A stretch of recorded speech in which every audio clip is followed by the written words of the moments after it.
Hi guys, my name's Jenny and I'm a third-year food science major at the University of Florida. Fresh Foundations is a new program at the University of Florida brought to us by the Food Science and Human Nutrition Department and the Field and Fork Farm and Garden, as well as the Alan and Kathy Hitchcock Field and Fork Pantry.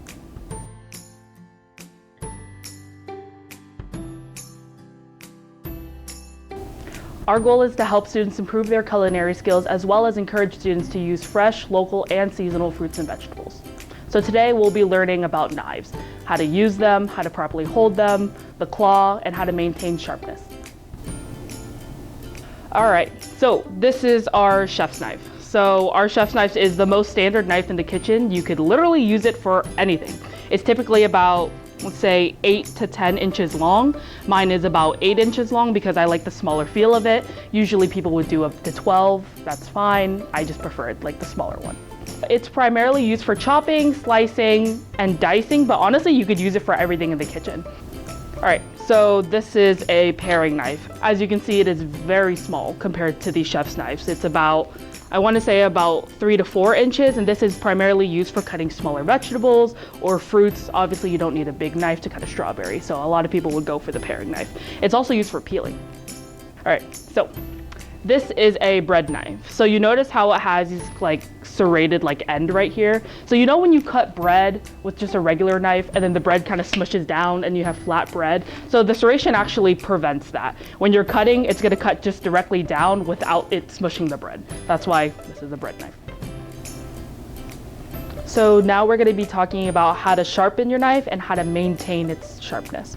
So we have our standard knife here, and what we have here is just a standard kitchen sharpener. So there's little words right here. I don't know if you can see them, but it says coarse and then it says fine. So we're only gonna be using the coarse.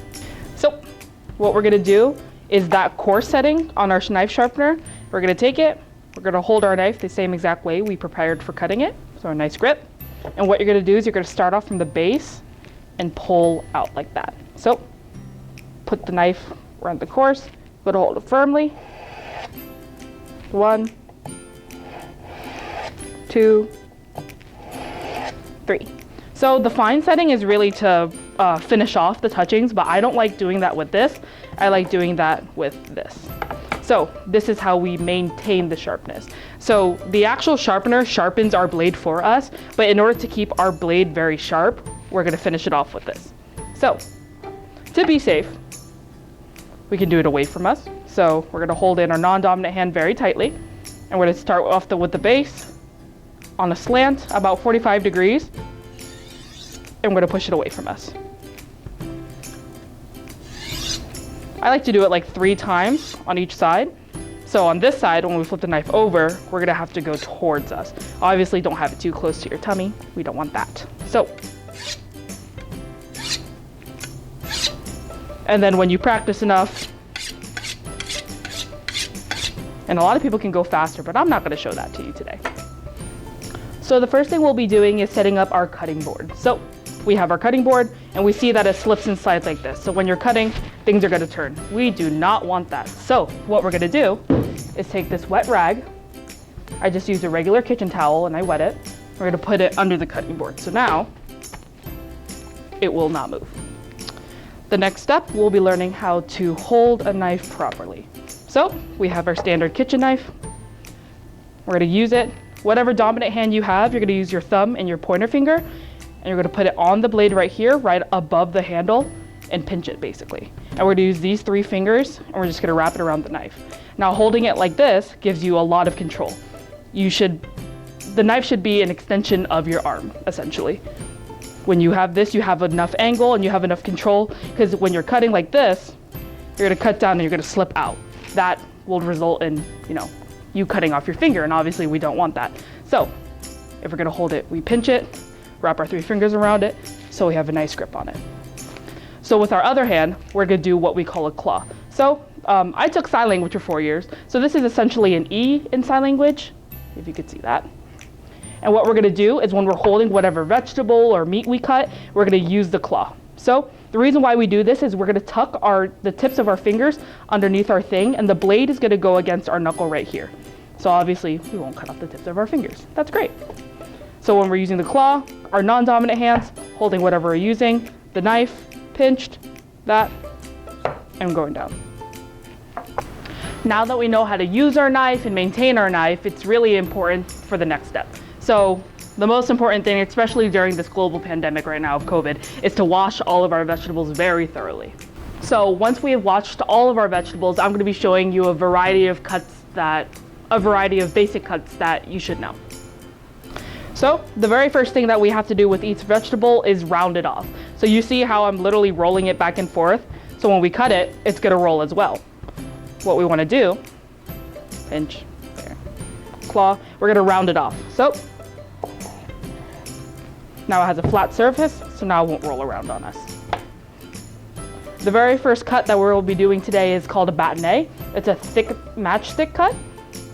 What we're going to be doing is about, let's see, 1/2 inch straight down, 1/2 inch straight down, 1/2 inch straight down.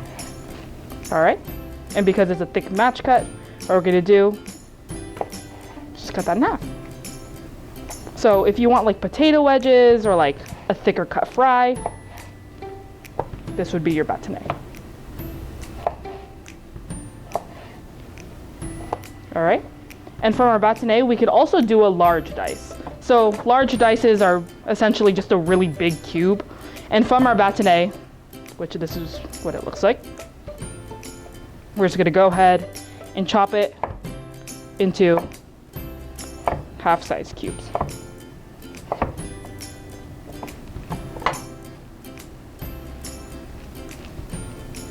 So this could be used in soups. I know a lot of people do like baked potato soup and they use cubes like this. A julienne is a very thin match cut. So I'm just going to be using this part that we squared off.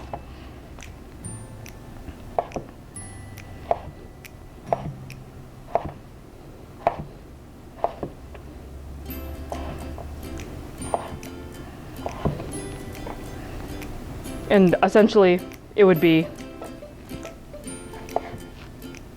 kind of something like that,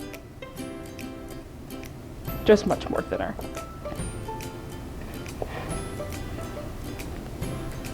So the next cut we'll be learning is how to do a mince. So with this, I'm going to be using just a clove of garlic. And my favorite way to smash a piece of garlic, put a knife on there, and you're going to use the heel of your hand. And just like that, the skin comes right off. So for garlic, hold our knife, same way, wrap it around, claw. What we're going to be doing is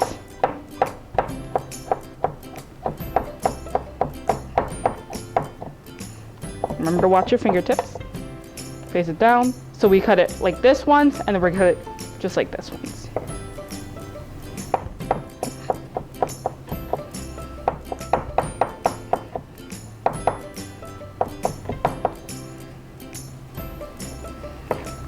And when you really want it really fine,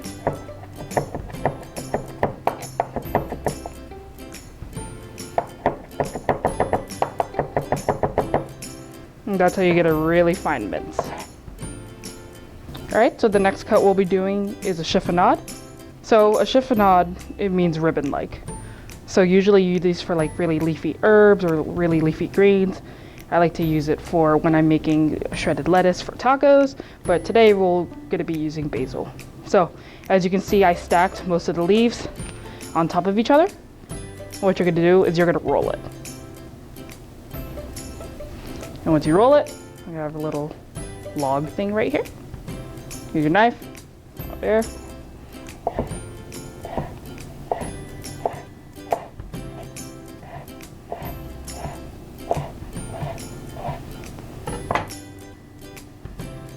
So we're going to be learning how to chop an onion really quick. So this is just your standard red onion, and you see this thing right here, we're just going to cut it off. So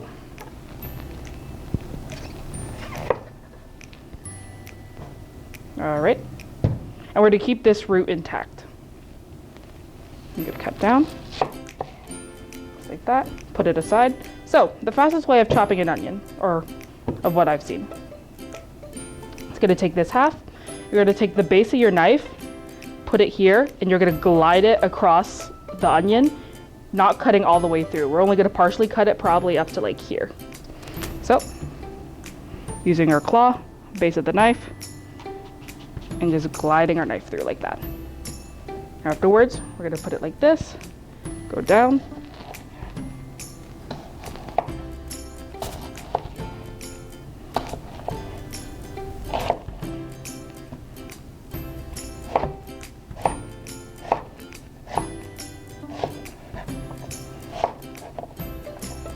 and there we have our quick dice. So now that we know how to use our knife and maintain our knife, we're going to be using those skills to make a Pico de Gallo recipe.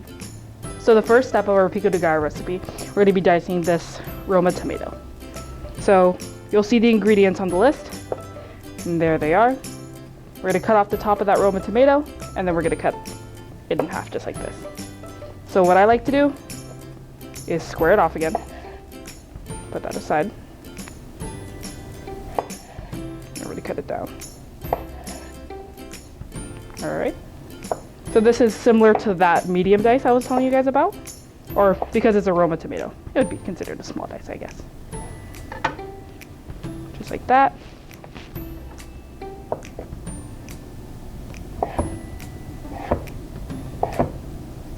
So you guys remember that onion and garlic that we prepped before? We're gonna go ahead, add it to our big bowl right there.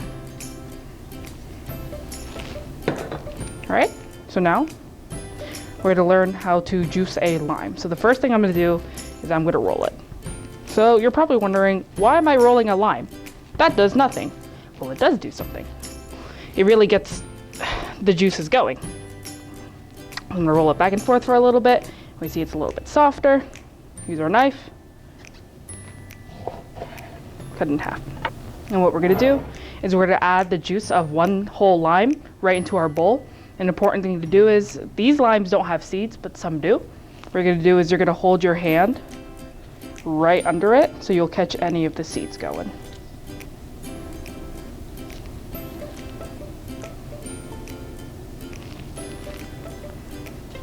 And you can do the same thing with lemons or orange juice if you're, hand squeezing orange juice. So the next thing we're going to do is we're going to mince our cilantro. So after I've washed it, I've dried it, and what we're going to do, we're going to take it and hold it in half like that. So it kind of like unifies everything. So it's easier to cut. So we're going to use our claw.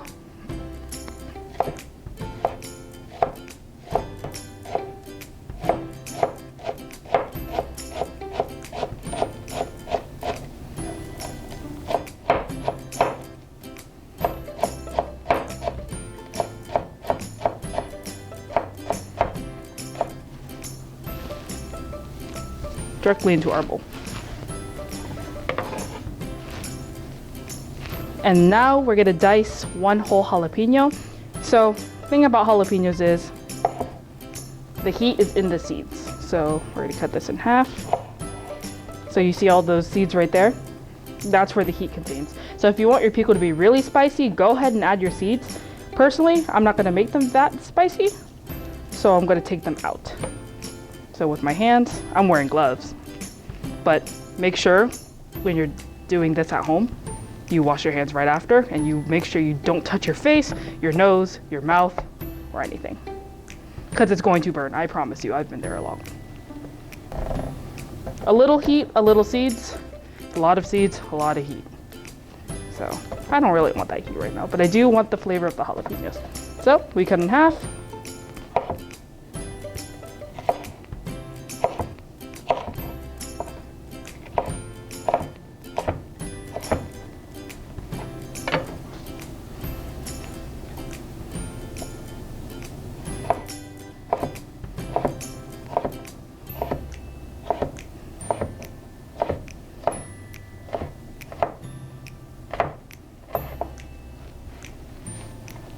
Go ahead and add that to our bowl.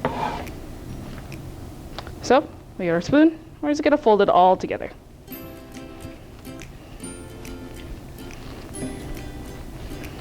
And the technique I'm using is folding.